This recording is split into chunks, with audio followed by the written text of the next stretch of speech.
ಹೇ, ನೀವು dating app ಏನಾದರೂ use ಮಾಡ್ತಾ ಇದ್ದೀರಾ? ಹಾಗಿದ್ರೆ ಈ ಸ್ಟೋರಿ ಕೇಳಿ. ಹಳ್ಳಿ ಹುಡುಗ ಹೈಯರ್ ಎಜುಕೇಶನ್ಗೋಸ್ಕರ ಬೆಂಗಳೂರಿಗೆ ಬರ್ತಾನೆ. ಅವ್ನು ಓದೋ ಕಾಲೇಜಲ್ಲಿ ಅವ್ನ ಫ್ರೆಂಡ್ಸ್ ಎಲ್ಲರಿಗೂ ಲವರ್ಸ್ ಇರ್ತಾರೆ. ನನಗೂ ಒಂದು ಹುಡುಗಿ ಬೇಕಲ್ವಾ ಲವ್ ಮಾಡೋದಕ್ಕೆ ಅಂತ ತುಂಬಾ ದಿನದಿಂದ ಯೋಚನೆ ಮಾಡ್ತಿರ್ಬೇಕಾದ್ರೆ ಅವನ ಮೈಂಡಲ್ಲೇ ಬರೋದು ಈ ಡೇಟಿಂಗ್ ಆ್ಯಪ್. ಇರೋ ಎಲ್ಲ ಡೇಟಿಂಗ್ ಆ್ಯಪ್ ನಲ್ಲಿ ಪ್ರೊಫೈಲ್ ಕ್ರಿಯೇಟ್ ಮಾಡ್ತಾನೆ, ಎಲ್ಲ ಹುಡುಗರಿಗೂ ರಿಕ್ವೆಸ್ಟ್ ಸೆಂಡ್ ಮಾಡ್ತಾನೆ. ಕೆಲವು ದಿನಗಳ ನಂತರ ಒಂದು ಹುಡುಗಿ ಅವನ ರಿಕ್ವೆಸ್ಟ್ ನ ಅಕ್ಸೆಪ್ಟ್ ಮಾಡ್ತಾಳೆ, ನಂಬರ್ ಎಕ್ಸ್ಚೇಂಜ್ ಆಗುತ್ತೆ, ಚಾಟಿಂಗ್ ಕೂಡ ಆಗುತ್ತೆ, ಮೀಟಿಂಗ್ ಕೂಡ ಆಗುತ್ತೆ.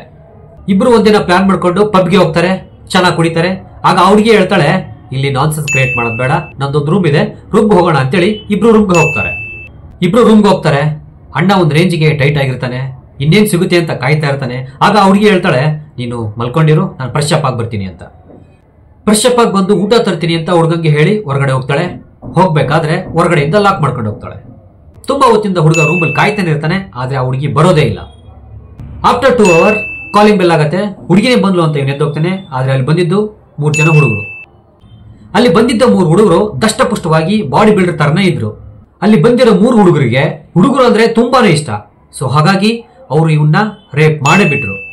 ಅವನ ಪರಿಸ್ಥಿತಿ ಹೇಗಾಗಿತ್ತು ಅಂದ್ರೆ ಅವನಿಗೆ ನಡೆ ಕೂಡ ಆಗ್ತಾ ಇರಲಿಲ್ಲ, ಟಾಯ್ಲೆಟ್ಗೆ ಹೋಗಕ್ ಆಗ್ತಾ ಇರಲಿಲ್ಲ. ಹಾಸ್ಪಿಟಲ್ಗೆ ಕರ್ಕೊಂಡು ಹೋದ್ರೆ ಅವನ ಪ್ರೈವೇಟ್ ಪಾರ್ಟ್ಗೆ 6 ಹೊಲಿಗೆಯನ್ನು ಹಾಕಲಾಗಿತ್ತು. So be careful. ಬಾಯ್.